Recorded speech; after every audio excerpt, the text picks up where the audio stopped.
What's up mga ka-dimple? It's me again, Angeline, and welcome back to my vlog. Ito na po yung part 2 ng ating answering the question. This time, hindi siya galing sa aking mga teacher. Galing siya sa aking mga FB friends at yung mga kakilala ko. Actually guys, nag-post ako sa aking Facebook account.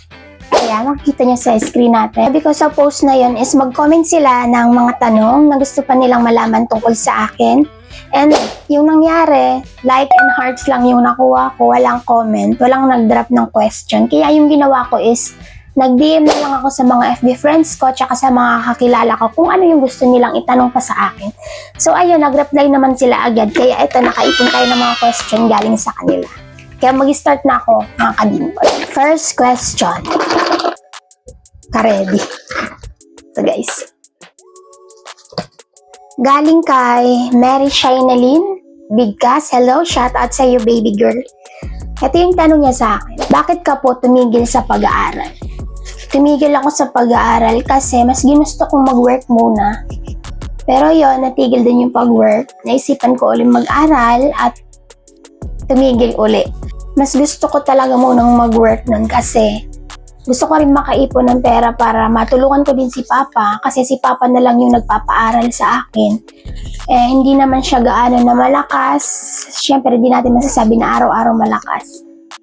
Hindi na kasi masyado malakas si Papa kaya tumigil muna ako sa pag-aaral kahit na gustong gusto niya ako paaralin. And sabi ko mag-stop na muna ako. Sa susunod na lang. Ang pangalawang tanong niya sa akin is, ano ba yan? Asa na po si mama mo? Ayun na nga. Baka maiyak ako sa tanong na to. Ngayon, pagkakaalam ko, nasa Davao siya. Yes, kasama niya yung bago niyang family. Yan, wala siya dito ngayon. Hindi namin siya kasama. Nandun siya sa Davao. Yun lang. Okay, next question.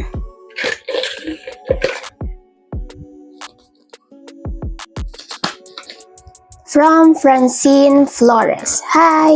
Shout out sa'yo. Thank you sa pag-chat and pag-reply. Kailan ka po ate nag-vlog?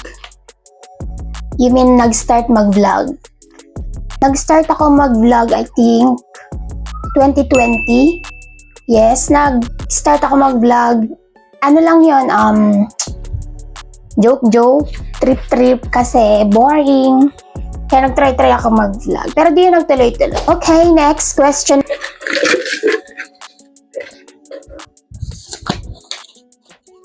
From Jessa Vargas. Hi! Shout out sa you, B. Thank you sa pag-reply. Ito yung tanong niya. Ano una mo tinitingnan sa taong first time mo ma-meet? Siyempre, unang-una doon is yung ugali. Ugali na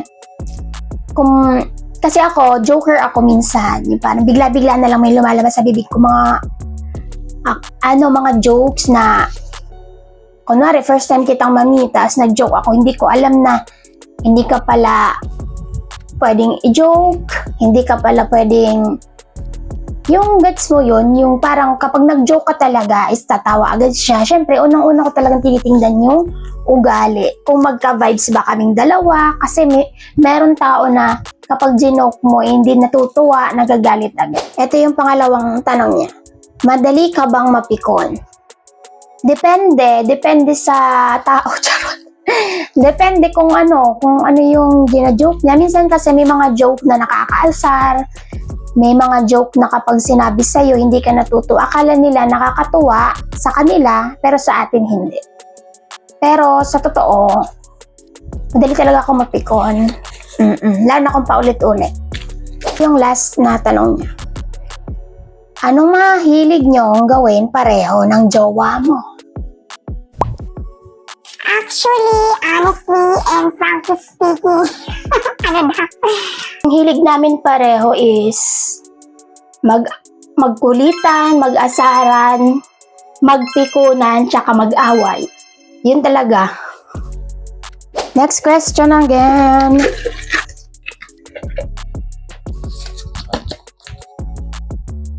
From Lori Kakipid. Hi, partner. Yan, tawagan namin yan eh. Ito yung tanong niya sa akin. Sa relationship niyo magjowa, madami ba ang nan-judge sa inyo? O, paano mo or ninyo nalampasan lahat ng pagsubok? Sa nang judge, yes, marami. Marami na talagang nag-judge sa amin. Lalo na nung nagsisimula pa lang kaming dalawa.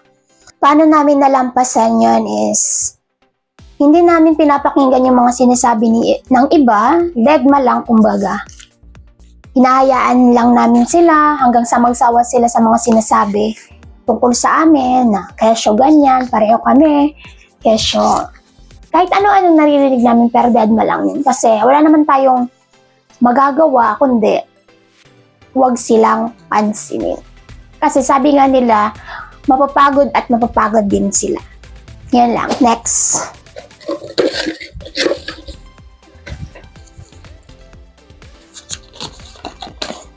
From Eliza Rose Marilag. Hi, Liz! Thank you sa pag-reply and shout out sa'yo. Shout out kay Baby Hori. Ito yung tanong niya. Ano pangarap mo sa buhay na gusto mo? Unang-una talaga yung pinakagusto ko is magkaroon talaga kami ng bahay, ng sarili naming bahay ng aking pamilya. Yun ang pinaka number 1 na pangarap ko sa buhay. And pangalawa, gusto ko maging professional dancer and professional choreographer. Yun. Next question niya. Kung may tao ka man namimiss, sino yon at bakit? Tao kong namimiss, syempre, yung nag-iisang lola ng buhay ko. Yan, si lola ko. Kasi doon na rin ako lumaki at isa siya sa nagpalaki sa akin. Next question niya. Mayroon ka bang true friends na maituturing? Sino at bakit? Meron. Masasabi kong true friends ko talaga siya. Si Zaira de Mesa. Kasi lahat ng pinagdaanan ko, lahat ng pinagdaanan niya is alam namin pareho.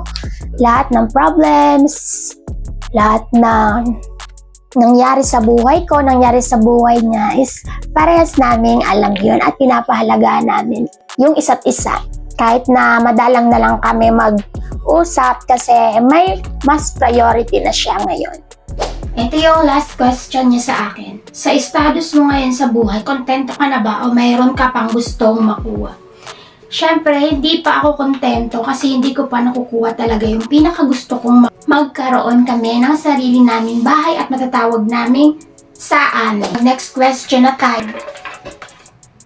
From Maria Ariana Grande. Ay, charot. Maria Ariana. Shout out sa'yo, hi! Ito yung tanong niya. What is your biggest fear? Yung biggest fear ko is yung may mawala na isa sa mga taong mahal ko. Yun. Kasi sobrang hirap. Hindi ko kakayanin at baka din gumuho na yung mundo ko. Next question niya. For you, what is love? For me, love, alam kong common na to, pero for me, love is sacrifice talaga. Kasi, para sa akin, kung mahal mo talaga yung tao, lahat gagawin mo.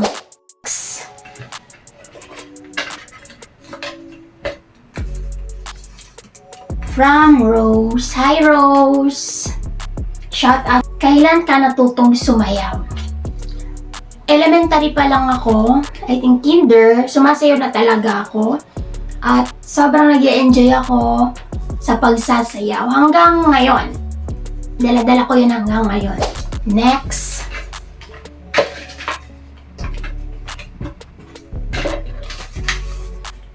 From Abigail Cassandra Buela. Hi, Abby! Thank you sa pag-reply. Ito yung question niya sa akin. Mag-aaral ka pa ba sa SGCC at ipagpatuloy ang nasimulan mong kurso?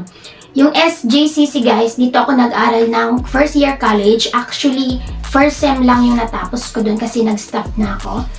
Yung tanong niya kung mag-aaral pa ba ako doon, hindi na po. Hindi na po ako babalik doon, hindi na po ako mag-aaral doon. And hindi ko na po i-continue yung kurso na kinuha ko doon, which is BKAI. Next agad tayo. Lang to. Ito mababa to, guys. From Dayan Salazar. Hello! Shout out sa B. Thank you sa pag-asma ng question. Kung proud ka ba sa pag-vlog mo? Naman, syempre 100% proud ako sa pag-vlog ko. Hindi ka ba natatakot na ma-judge dahil sa pag-vlog? Sa totoo lang, hindi ako natatakot ma-judge kasi hindi pa ako nag-start mag-vlog, wala pang mga ganito-ganito. Talagang na-judge na ang person. Madami na na-judge sa akin, marami na mga sinasabi, pero sinantabi ko yun, hindi ko sila pinakinggan. And then, ito, sa pag-vlog ko, may mag-judge sa akin.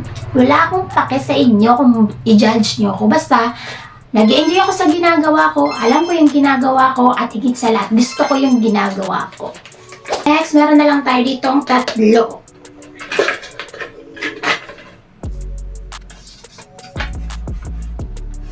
From Jonaline Vergara. Hi, Jo! Shout out sa'yo. Thank you sa pag-reply. Ito yung tanong niya sa akin. Anong secret sa long-time relationship? Wala kaming secret.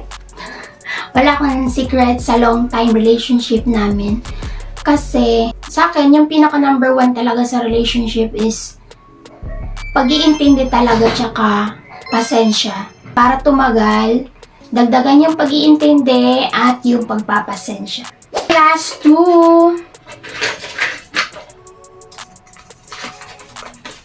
From Hannah Dorothy. Hi, Hannah! Thank you sa pag-reply and shout out din sa iyo. Ito yung tanong niya sa akin, ano skincare routine mo? Hindi po ako nag-skincare routine, wala po akong skincare at never din po ako gumamit ng skincare kasi yun po yung totoo, promise. Sa mga nakakaalam, alam niyan talaga na hindi po talaga ako nag-skincare kasi number 1, takot ako, natatakot ako, yes. Then number 2, ayoko talaga. Okay, for the last question. Open agad. Who keeps you motivated in everything you do? From Lovely Buban. Hi, love. Thank you. Yung mga taong sinusuportahan ako, yung mga taong nagmamahal sa akin, yun yung nagiging motivate ko sa lahat ng ginagawa ko sa buhay. Lalo na sa family ko na todo suporta sila sa lahat ng ginagawa ko. Ayun, that's it for today mga kadimple. Sana nasagot ko lahat ng tanong nila sa akin. And don't forget to like, share, subscribe, and click the notification bell button for more videos update. At para updated din kayo sa mga bagong ilalabas kong mga vlog. And comment din kayo mga kadimple kung may request kayo or challenge or something na ipapagawa sa vlog. Comment lang kayo guys. Thank you for watching. Bye!